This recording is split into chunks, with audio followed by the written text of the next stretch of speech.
আসসালামু আলাইকুম প্রিয় শিক্ষার্থীরা, আশা করি তোমরা সবাই ভালো আছো। আসলে তোমাদের উপবৃত্তির যে নোটিশটা দিয়েছে সেই নোটিশটা নিয়ে কিন্তু কথা বলতেছি। সেটা হচ্ছে কোন কোন ক্লাসের মানে কোন কোন ক্লাস মানে কোন কোন শ্রেণীর তারা উপবৃত্তি পাবে এবং কবে পাবে সেই বিষয়টা নিয়ে কিন্তু একটা নোটিশ দিয়েছে। কখন পাবে বা কি আসবে বিষয় সেটা নিয়ে কিন্তু একটা নোটিশ দিয়েছে।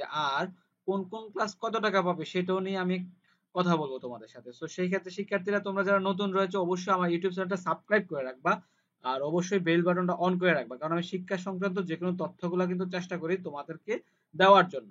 আর যারা অভিভাবক রয়েছেন অবশ্যই আমার ইউটিউব চ্যানেলটা সাবস্ক্রাইব করে রাখবেন, কারণ আপনার সন্তানের শিক্ষা সংক্রান্ত যে কোনো তথ্যগুলো চেষ্টা করবো সবার আগে আপলোড দেওয়ার জন্য। তাহলে তোমরা দেখতে পাচ্ছ যে আসলে আমি যে ওয়েবসাইট পেজটাতে রয়েছি এটা হচ্ছে এইচএসপি। তাহলে আমি লগ ইন করে তোমাদেরকে একটু দেখাচ্ছি তোমাদের কোন কোন ক্লাস উপবৃত্তি পাবে আর হচ্ছে কত টাকা করে পাবে আমি একটু দেখাচ্ছি তোমাদেরকে, সাথেই থাকো। আর আরেকটা বিষয় হচ্ছে, উপবৃত্তি পেতে গেলে কি কেওয়াইসি ফর্ম ফিল আপ করতে হবে? আচ্ছা, সেটা হচ্ছে আমি তোমাদেরকে একটু বলি। কেওয়াইসি ফর্মটা হচ্ছে নগদের ক্ষেত্রে যদি তুমি তোমার তথ্যগুলো আপডেট না থাকে তাহলে কেওয়াইসি ফর্মটা ফিল আপ করে তথ্যগুলো আপডেট করে দাও, তাহলে আর তোমার যে অ্যাকাউন্ট রয়েছে নগদ অ্যাকাউন্ট সেই অ্যাকাউন্টে কোনো সমস্যা হবে না। আর সেক্ষেত্রে কেওয়াইসি যাদের করা আছে তাদের কিন্তু করতে হবে না। আর আরেকটা বিষয় যেটা বারবার অনেকে জানতে চাচ্ছে যে বিকাশে পাবে কিনা, আসলে সেই ক্ষেত্রে যারা আপডেট করেছে তারাও কিন্তু পাবে, আর যাদের আপডেট করে নাই তারাও কিন্তু পাবে। যারা এসএসসি পরীক্ষা দিয়েছো তারাও কিন্তু পাবে। চলো আমরা একটু নোটিশটা পড়ে নেই, কি লেখছে নোটিশটা। তোমরা দেখতেই পাচ্ছ উপরে একটা লাল লেখা রয়েছে, এই যে লাল লেখাটা রয়েছে এটাতে দেখবে একটা নোটিশ যাবে। তোমরা একটু খেয়াল করো নোটিশটা কি লিখেছে। তোমরা দেখতে পাচ্ছ মাধ্যমিক, উচ্চ মাধ্যমিক, স্নাতক ও সমমান পর্যায়ের উপবৃত্তির বিতরণ কার্যক্রম মাননীয় প্রধানমন্ত্রী গত 24 জুন 2024 তারিখে উদ্বোধন করেছেন।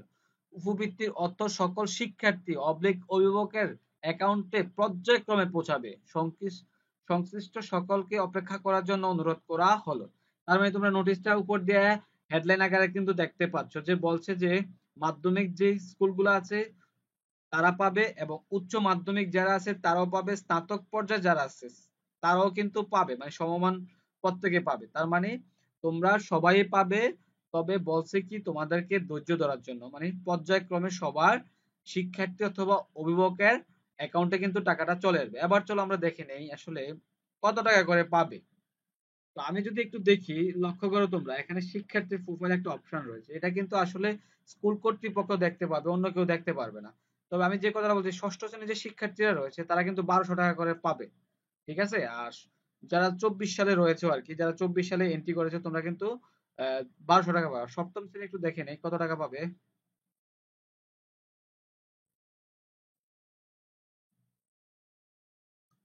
সপ্তম শ্রেণীর শিক্ষার্থীদের ভিতরে যে টাকাটা পাবে তোমরা দেখতে পাচ্ছ 1200 টাকা। সপ্তম শ্রেণীর শিক্ষার্থীরাও কিন্তু 1200 টাকা পাবে। এবার চলো আমরা দেখে নেই অষ্টম শ্রেণীর শিক্ষার্থীরা কত টাকা পাবে।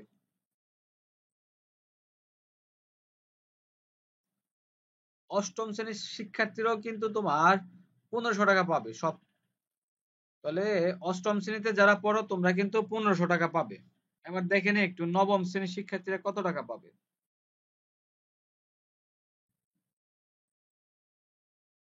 তাহলে নবম শ্রেণীর শিক্ষার্থীরা পাবে হচ্ছে 1800 টাকা। নবম শ্রেণীর যেসব শিক্ষার্থীরা রয়েছে তোমরা পাবে 1800 টাকা। এবার আসো দশম শ্রেণীর শিক্ষার্থীরা।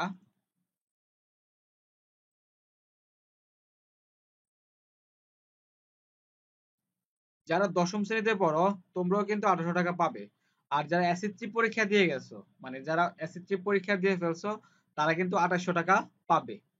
তো সেই ক্ষেত্রে টাকাটা পর্যায়ক্রমে ঢুকতে পারে, যেহেতু দুইটা কিস্তি রয়েছে, একটা হচ্ছে জুলাই থেকে ডিসেম্বর 2023 সালে, একটা হচ্ছে জানুয়ারি থেকে জুন 2024-এর দুইটা কিস্তির টাকা পাবে কিন্তু। তাহলে সেই ক্ষেত্রে আর ইন্টারমিডিয়েটে যারা পড়ো বা অনার্সে বা ডিগ্রি যারা পড়ো আসলে তাদের কত টাকা পাবে সেই বিষয়টা আসলে আমি কনফার্ম বলতে পারবো না। তবে সেই ক্ষেত্রে তোমরা কলেজে যোগাযোগ করলে কিন্তু তোমরা জানতে পারবে যে আসলে তোমরা কত টাকা পাবে। তো সেক্ষেত্রে শিক্ষার্থীরা তোমরা সবাই টাকা পাবে, বিকাশ হোক, নগদ হোক, রকেট হোক।